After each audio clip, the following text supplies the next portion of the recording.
You may not remember hearing about it on the news, but in July of 2008, there were a string of missing person cases out of the University District in Seattle.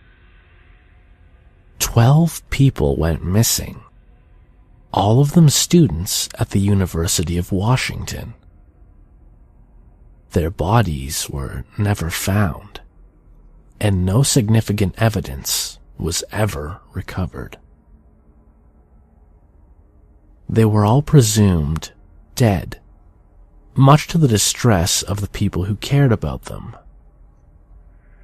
Aside from the missing people, though, not much of the case was ever revealed to the public.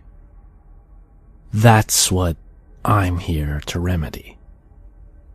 People have a right to know these things.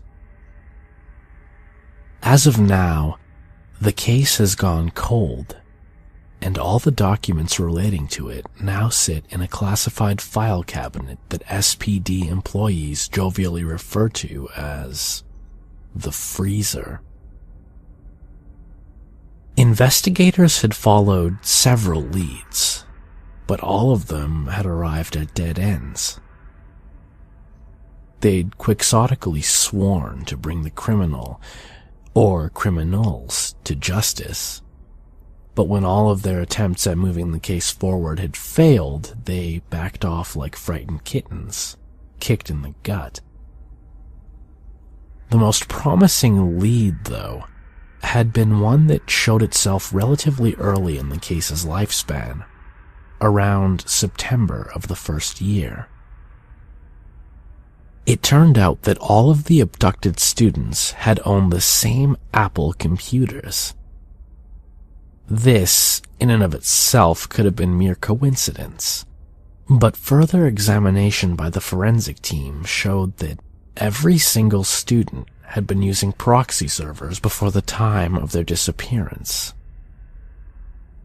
For those who don't know, a proxy server is an intermediary web server often used to keep internet activity as anonymous as possible, disguising IP addresses, which, again, for those who don't know, are essentially unique series of numbers given to each computer connected to the internet.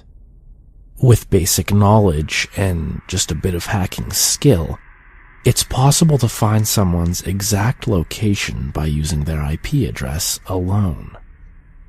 Proxy servers operate with separate IP addresses, usually with locations far away from their users. So, the students were using altered IP addresses. But why? Were they hiding from someone? Proxy servers are, after all, the best way to hide yourself over the internet. As the forensic team continued to garner information from the abducted students' hard drives, more and more similarities were found. Some of them certainly could have been coincidences, but others, there was frankly no way. This is a segment of a report typed up by the computer forensics team, detailing the similarities between the 12 laptops. All computers installed with the web browser Google Chrome. All computers using iTunes, each with approximately 50 gigabytes of music.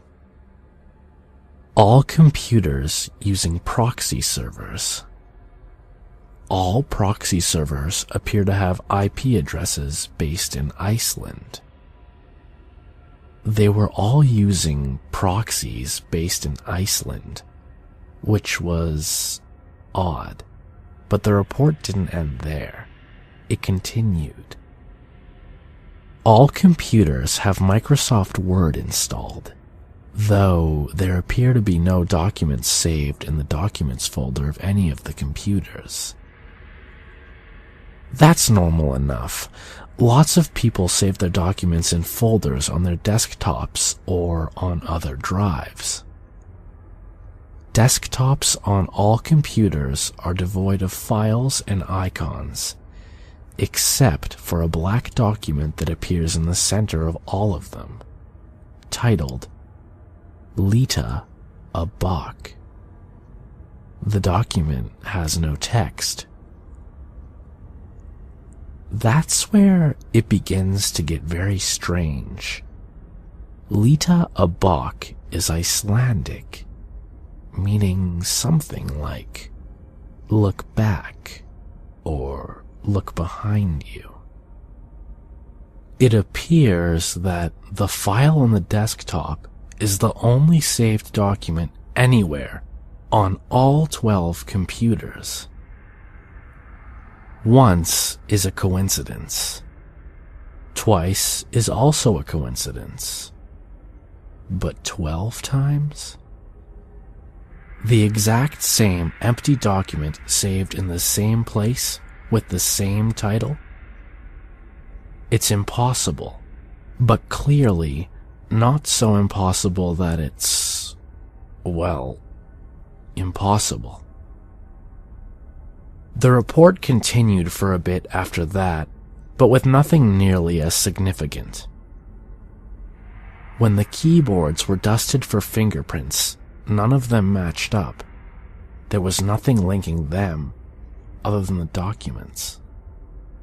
The forensic specialists were spooked by the findings, but none of them reported any suspicious or paranormal activity afterwards.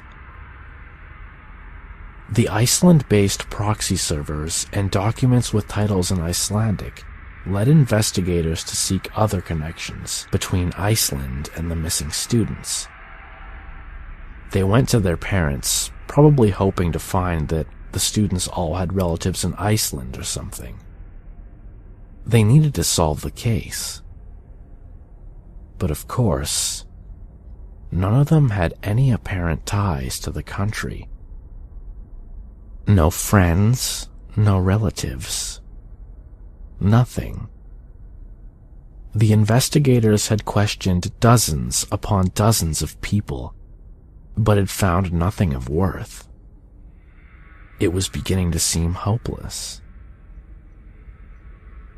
That was, until a year later, in July of 2009, when the Icelandic National Police in Reykjavik reported a string of missing persons, gone without a trace. This was it. This was what the SPD needed. They eagerly contacted the office in Reykjavik and arranged a meeting, hoping that the cases would somehow match up. Seattle investigators flew overseas, and the information they found was, simply put, terrifying.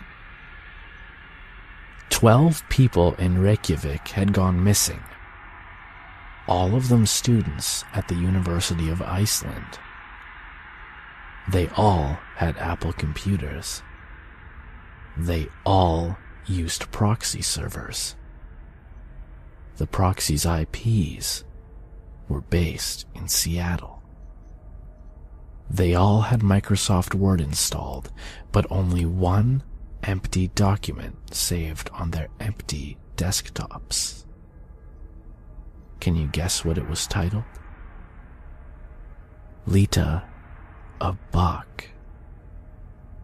When both investigation teams shared their information, things finally looked bright for both cases. This was obviously the work of the same criminal mastermind. It had to have been.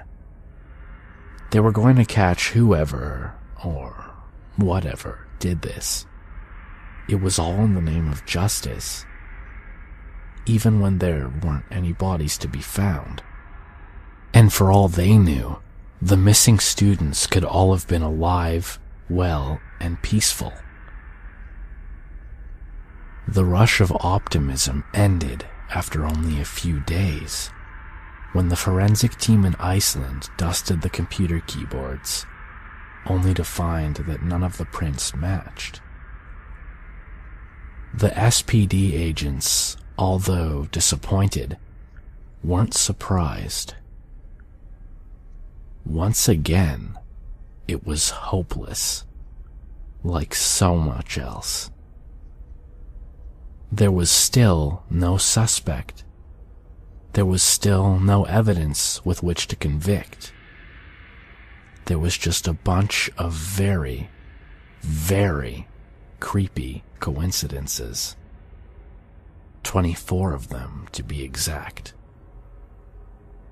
Nothing more, and certainly nothing less. The leads led nowhere. The search for what happened to the students became a joint investigation between the overseas offices, but there were never any more significant leads. The cases, or just singular case now, had gone stagnant, and after months and months and months of dwindling tenacity, both the SPD and National Police Force in Iceland finally put the case on the shelf in July of 2012. Cold, frozen, barren, tundra. It was over. So much for justice. Since then, both police departments have tried to forget about the case. It's become a hollow memory, one no one likes to think about, understandably. And that's all there is to this case, really. I'm writing this now because I'm pretty bored, and I figured it was interesting enough to let you know about. I need to go take a shower now. However, before I go, I'd just like to make you realize how difficult it was to brainwash the students by getting them to read my stories. Humans are very perceptive when it comes to things like that. Their meat was worth it, though. Very tender and delicious.